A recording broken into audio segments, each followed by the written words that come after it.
This is Catholic Daily Reflections for Saturday of the second week of Lent. Today's reflection is entitled, Consolation for the Repentant Sinner. Look, all these years I served you, and not once did I disobey your orders. Yet you never gave me even a young goat to feast on with my friends.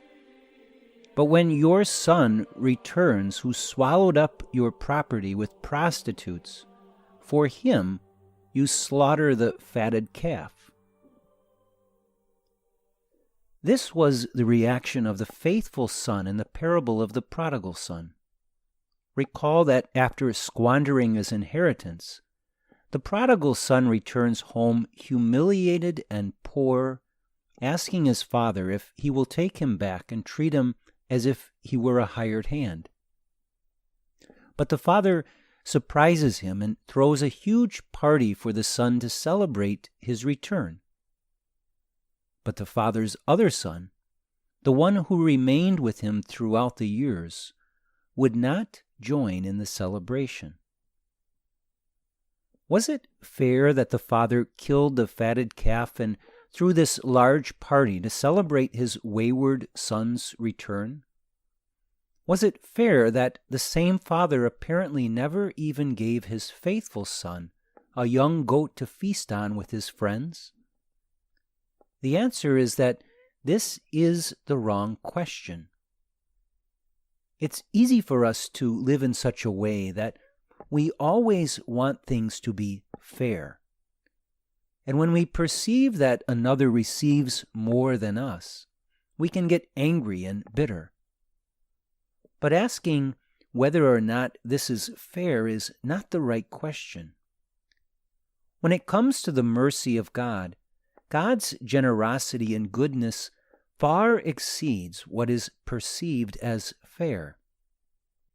And if we are to share in the abundant mercy of God, we too must learn to rejoice in His superabundant mercy. In this story, the act of mercy given to his wayward son was exactly what that son needed. He needed to know that no matter what he had done in the past, his father loved him and rejoiced in his return. Therefore, this son needed an abundance of mercy, partly to reassure him of his father's love. He needed this extra consolation so as to become convinced that he made the right choice in returning.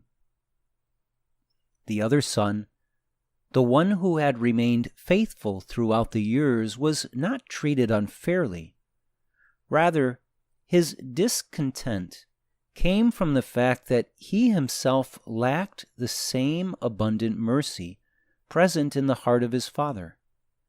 He failed to love his brother to the same extent, and therefore failed to see the need to offer this consolation to his brother as a way of helping him understand he was forgiven and welcomed back.